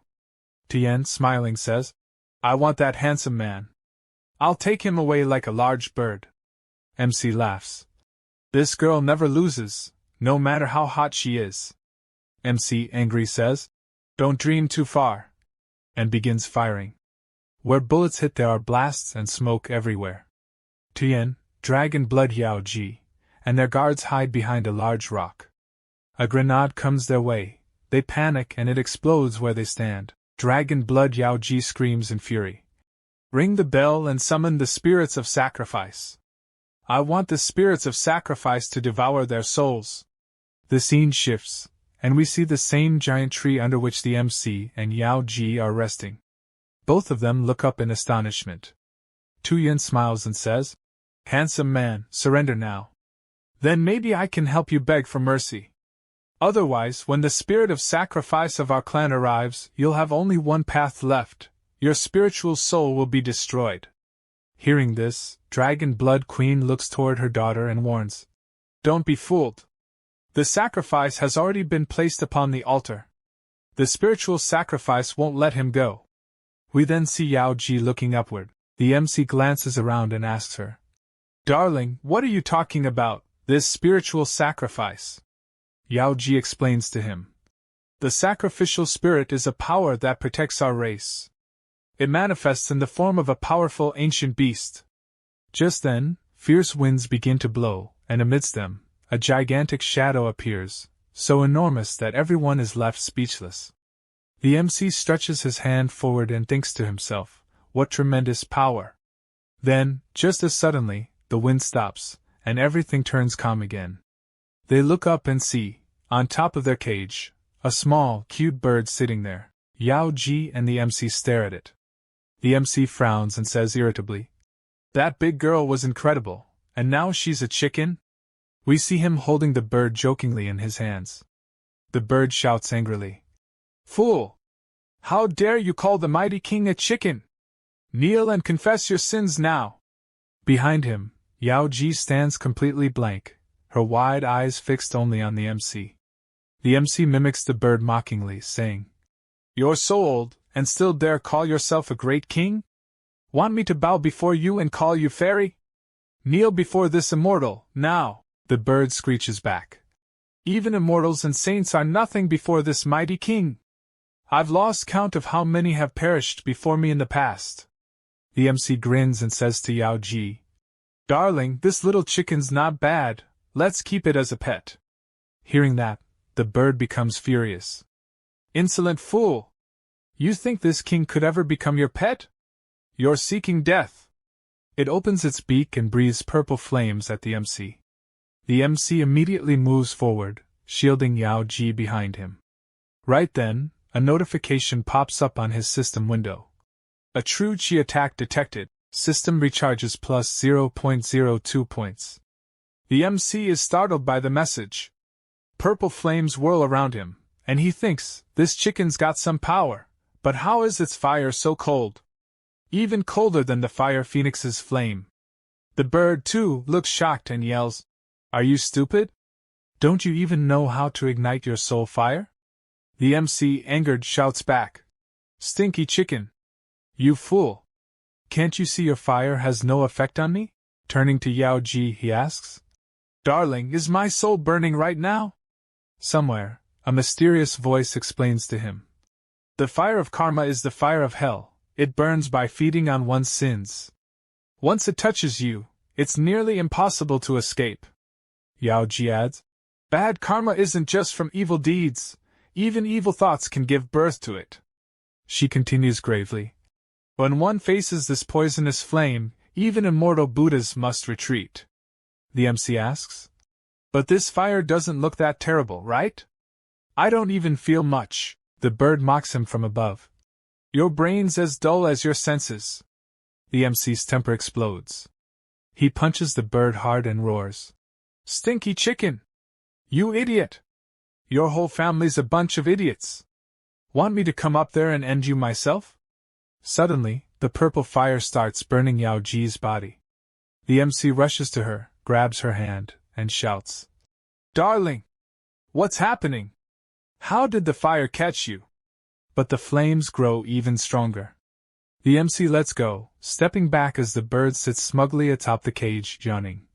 "Filthy fool, don't struggle, just wait until I roast her golden and crispy. You might as well roast yourself for fun after that." Enraged, the MC fires at the bird. "Stinky chicken! You dared to burn my fairy darling, I'll kill you!" Bullets hit the bird, it screams and crashes to the ground, groaning in pain. Furious, it shouts, "You dared attack this king?" The MC points his gun at it and growls, "Extinguish the fire now, or I'll turn you into a honeycomb." Next, we see the bird transform, growing gigantic like a creature straight out of Attack on Titan.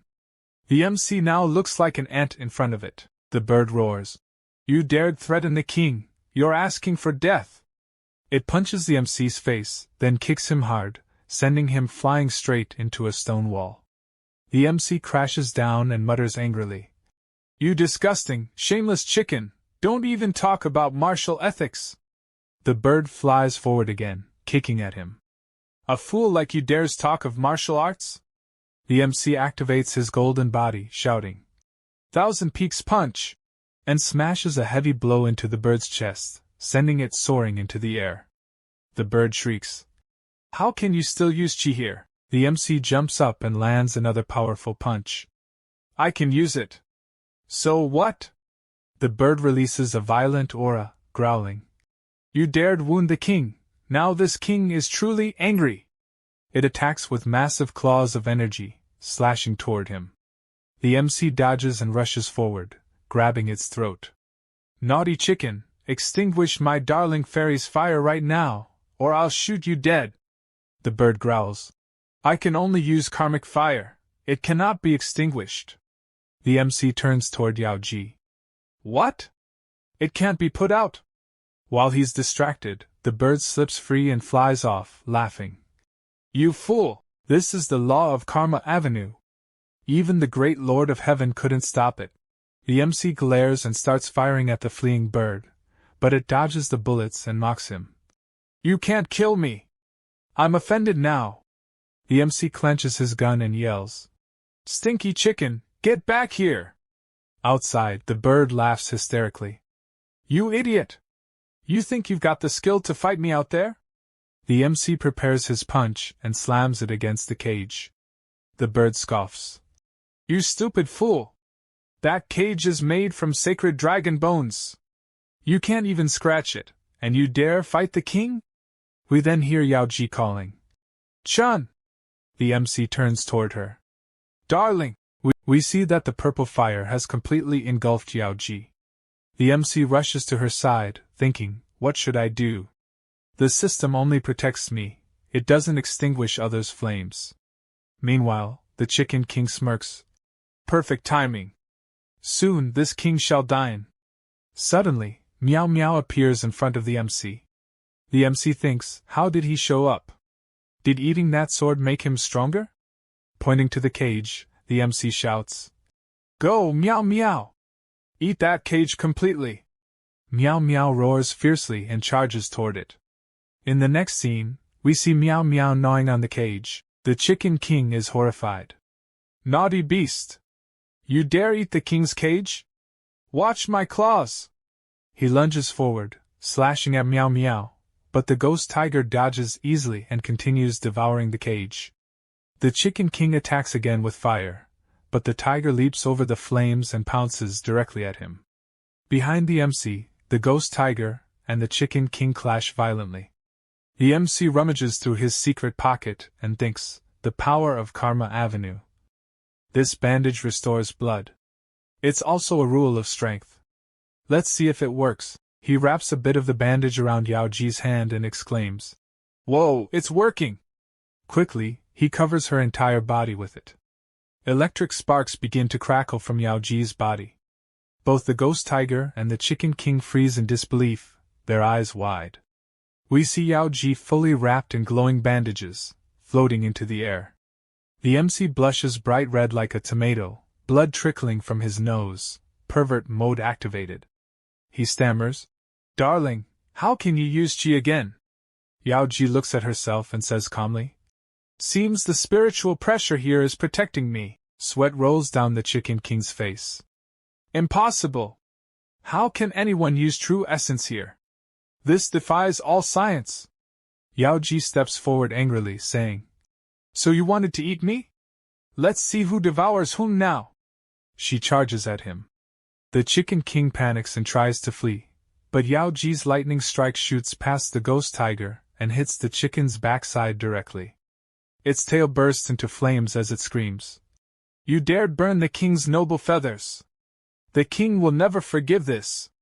The MC walks up behind Yaoji and mutters, Darling, is this chicken's bloodline really that weak?